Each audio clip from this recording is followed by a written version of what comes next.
कांग्रेस उम्मीदवारों के नामों पर कम से कम विचार तो कर रही है, लेकिन उसकी मुश्किल यह है कि सीटों के बंटवारे में देरी का आरोप लगाकर एंटी मोदी मोर्चे के ज्यादातर सहयोगी एक एक करके कांग्रेस का साथ छोड़कर जा रहे हैं। जहां बचे हैं वहां सीटों का झगड़ा सुलझ नहीं पा रहा है। महाराष्ट्र इसका सबसे बड़ा एग्जाम्पल है। सीटों के बंटवारे पर करीब 10 राउंड की बातचीत हो चुकी है, लेकिन कोई फॉर्मूला नहीं निकला। अब नॉर्थ वेस्ट मुंबई सीट को लेकर कांग्रेस और उद्धव ठाकरे की शिवसेना के बीच में ठन गई है। आज बालासाहब थोराट ने मातोश्री जाकर उद्धव ठाकरे से मुलाकात की। सीटों के बंटवारे से पहले उम्मीदवारों के नामों का ऐलान न करने की गुजारिश की। असल में परसों शाम को एक कार्यक्रम के दौरान उद्धव ठाकरे ने नॉर्थ वेस्ट मुंबई की सीट पर अपनी पार्टी के उम्मीदवार का नाम डिक्लेयर कर दिया। क्योंकि इस सीट से संजय निरुपम चुनाव लड़ते आए हैं, वो इस पर दावा ठोक रहे थे, लेकिन उद्धव के ऐलान से संजय निरुपम खासे नाराज हो गए और उन्होंने शिवसेना पर डायरेक्ट अटैक किया। कहा कि बची खुची शिवसेना के प्रमुख ने बिना बात किए फॉर्मूला तय होने से पहले ही उम्मीदवार के नाम का ऐलान कर दिया। क्या कांग्रेस के नेता आप खामोश बैठे रहेंगे? इसके बाद चर्चा शुरू हो गई कि संजय निरुपम भी पार्टी छोड़ सकते हैं। हालांकि आज उन्होंने इसका खंडन किया और फिर बालासाहब थोराट कांग्रेस के कुछ और लीडर्स के साथ उद्धव ठाकरे से मिले। बताया गया कि थोराट उद्धव को राहुल गांधी की भारत जोड़ो न्याय यात्रा में शामिल होने का न्योता देने गए थे। और मीटिंग के बाद थोराट ने कहा कि महाविकास आघाड़ी की सारी पार्टियां मुंबई में एक मेगा रैली करने वाली हैं और उद्धव ठाकरे भी उसमें शामिल होंगे। उन्होंने इस बात के भी संकेत दिए कि सीटों के बंटवारे और नॉर्थ वेस्ट मुंबई सीट को लेकर भी बात हुई। थोराट ने कहा कि हर गठबंधन में ऐसे मतभेद होते ही हैं, लेकिन महाविकास आघाड़ी में सीट शेयरिंग बहुत जल्दी हो जाएगी और जल्दी इसका ऐलान भी होगा। ये तो सब पार्टी में थोड़ा थोड़ा चलता ही है, इसमें थोड़ा चलेगा, छूट जाएगा। हमारी इसमें ज्यादा प्रॉब्लम नहीं है। सर, संजय निरुपम सर काफी नाराज है। क्या उनके लिए आप जो है उद्धव ठाकरे से बातचीत हुई? क्या ठाकरे सेना तैयार आपकी सीट छोड़ने तो चलता है, अंतर्गत है हमारा आघाड़ी का। इसके बाद संजय निरुपम के तेवर भी नरम पड़ गए। उन्होंने ट्विटर पर लिखा, उनका गुस्सा अपने अलायंस पार्टनर यानी उद्धव ठाकरे की शिवसेना पर था, कांग्रेस से उनकी कोई नाराजगी नहीं है। और इसके बाद संजय निरुपम कैमरे के सामने भी आए। उन्होंने कहा, 2 दर्जन से ज्यादा बैठकों के बाद आखिर सीट शेयरिंग का फॉर्मूला क्यों फाइनल नहीं हो रहा? अगर यही हाल रहा तो बीजेपी का मुकाबला कैसे करेंगे? कांग्रेस पार्टी में हूं और कांग्रेस पार्टी की भूमिका रख रहा हूं और कांग्रेस पार्टी के हित और हक की बात कर रहा हूं और ये रखने का, ये कहने का मुझे पूरा अधिकार है। चूंकि परसों शाम को अचानक नॉर्थ वेस्ट से एमवीए के कैंडिडेट का अनाउंसमेंट आ जाता है शिवसेना की तरफ से, तो हमारे लिए ये एक भड़काने वाली बात थी। क्योंकि जो 9 सीटें अभी भी पेंडिंग पड़ी हैं डिस्कशन के लिए, जिनके बारे में अभी तक एमवीए में कोई फैसला नहीं हुआ है, उनमें से एक उत्तर पश्चिम की भी सीट है।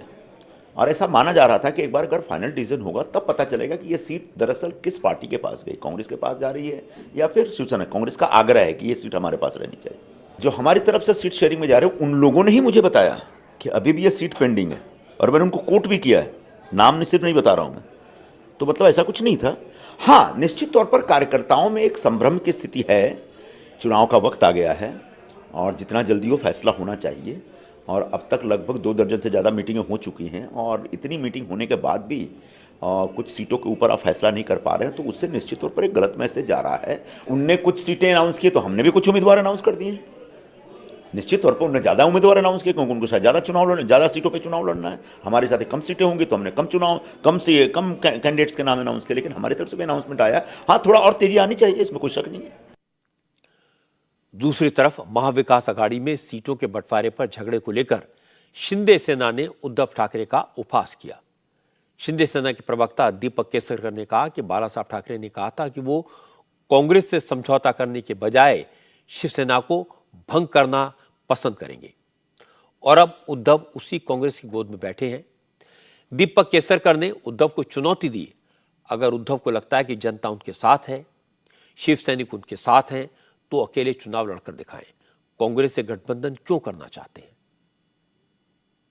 बाला साहब ने बोला था अगर कांग्रेस के साथ जाना पड़े तो मैं अपनी शिवसेना बंद कर दूंगा, और ये कांग्रेस की जो भी उनको सुनाई देता है उसके सामने भी वो झुक जाते हैं। तो मुझे ऐसे लगता है कि हम जैसे उनके जो चाहते हैं उनको ये अच्छा नहीं लगता कि उन्होंने स्वाभिमान रखना चाहिए कांग्रेस की मदद की ज़रूरी नहीं है। अगर उनको लगता है कि मैं पावरफुल हूँ तो उन्होंने अकेले लड़के कुछ तो सीटें जिता के दिखाना चाहिए।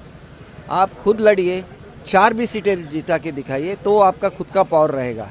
आज कांग्रेस के पास माइनॉरिटीज़ है, इसलिए आप उनको इस तरह से उनके पीछे भागेंगे तो बाबा साहब का सत्व कहाँ रह गया, बाबा साहब की ताकत कहाँ रह गई, ये आज का सही सवाल है। और इसके बारे में जो उन्होंने कांग्रेस के लोग जो बोल रहे हैं, तो कांग्रेस को ये सपना ही था कि शिवसेना को ख़त्म करो।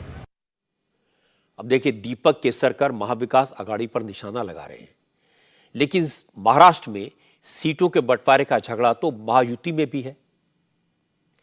3 बार देवेंद्र फडणवीस के साथ अजीत पवार, प्रफुल्ल पटेल और एकनाथ शिंदे की लंबी लंबी मीटिंग हो चुकी है। 2 बार अमित शाह के साथ मीटिंग हो चुकी है। 9 मीटिंग दिल्ली में हुई, लेकिन बात नहीं बनी। आज भी अजीत पवार और एकनाथ शिंदे को दिल्ली आना था। दिल्ली में फिर से मीटिंग होनी थी, लेकिन दिल्ली में बीजेपी की केंद्रीय चुनाव समिति की मीटिंग तय हो गई। इसलिए अब शिंदे और अजीत पवार दिल्ली कल आएंगे। हो सकता है कल सीटों के बंटवारे का फार्मूला तय हो जाए। हालांकि एकनाथ शिंदे की पार्टी के नेताओं ने यह दावा करना शुरू कर दिया है कि शिवसेना 13 सीटों पर ही चुनाव लड़ेगी। आज एकनाथ शिंदे की शिवसेना के सांसद कृपाल तुमाने ने कहा कि शिंदे बीजेपी के नेताओं से बात कर रहे हैं, लेकिन वो पार्टी के सभी सांसदों को पहले से ही पूरे चुनाव की तैयारी करने को कह चुके हैं। हमारे नेता आदरणीय शिंदे साहब जी ने हमें 8 दिन पहले जो हमारी एक बैठक हुई थी सभी 13 सांसदों की, उसमें हमें 13 को भी सूचना किया था कि आप 13 लोग अपना काम कीजिए, आप काम में लगे रहिए और बाकी जो विषय है वो मुझ पर छोड़ दीजिए। उस हिसाब से हम सारे 13 सांसद अभी काम से लगे हुए हैं। अब अपने मतदार संघ में सभी सांसद अपने दौरे ले रहे, कार्यक्रम ले रहे, भूमि पूजन ले रहे, जनता को मिल रहे हैं, कार्यकर्ताओं को मिल रहे हैं, पदाधिकारियों को मिल रहे हैं। ये सिलसिला जो चुनाव के प्रति होता है वो चुनाव के प्रति का सिलसिला चल रहा है। जैसे शिंदे उद्धव ठाकरे का मजाक उड़ा रहे थे, उद्धव ठाकरे के गुट ने भी शिंदे पर पलटवार किया। संजय राउत ने कहा कि सीट शेयरिंग के लिए शिवसेना कभी भी दिल्ली दरबार में हाजिरी नहीं लगाती थी, लेकिन एकनाथ शिंदे और उनकी पार्टी ने तो बीजेपी के सामने घुटने टेक दिए हैं।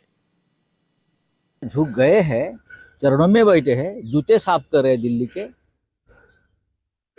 शिवसेना कभी दिल्ली में जाकर सीटों का बंटवारा दिल्ली में जाकर कभी शिवसेना नहीं करती थी, हम लोग नहीं गए। जो ओरिजिनल शिवसेना उद्धव ठाकरे जी की है, हम यहाँ बैठकर बंटवारा कर रहे हैं और जो हमारा अधिकार है शिवसेना का वो हम ले रहे हैं। लेकिन हम कभी दिल्ली में जाकर सीटों का बंटवारा नहीं किया जो आज ये 2 लोग कर रहे हैं। शरद पवार पार्टी के अध्यक्ष थे, उनका पार्टी का सीट शेयरिंग मुंबई में होता था। उद्धव ठाकरे जी का जब शिवसेना के सीट शेयरिंग का मामला आता है, आप मुंबई में करते हैं और पहले भी किया है। अब उनको तो सुबह जाते हैं दिल्ली में, रात को बैठते हैं, वापस चले जाते हैं, वापस दूसरे दिन दिल्ली चले जाते हैं। असल में महाराष्ट्र में महायुति हो या फिर महाविकास आघाड़ी, दोनों की दिक्कत एक जैसी है। दोनों तरफ एनसीपी और शिवसेना का एक एक गुट है। बीजेपी के साथ अजीत पवार का गुट है, उसके बाद शरद पवार के गुट से ज्यादा सांसद हैं, ज्यादा विधायक हैं। इसी तरह एकनाथ शिंदे के साथ उद्धव के गुट से ज्यादा सांसद हैं। बीजेपी दोनों को उतनी सीटें नहीं देना चाहती, इसलिए बात फंसी हुई है।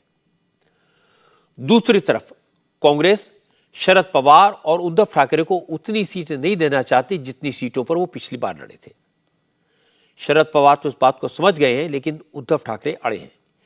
इसी चक्कर में झगड़ा हो रहा है।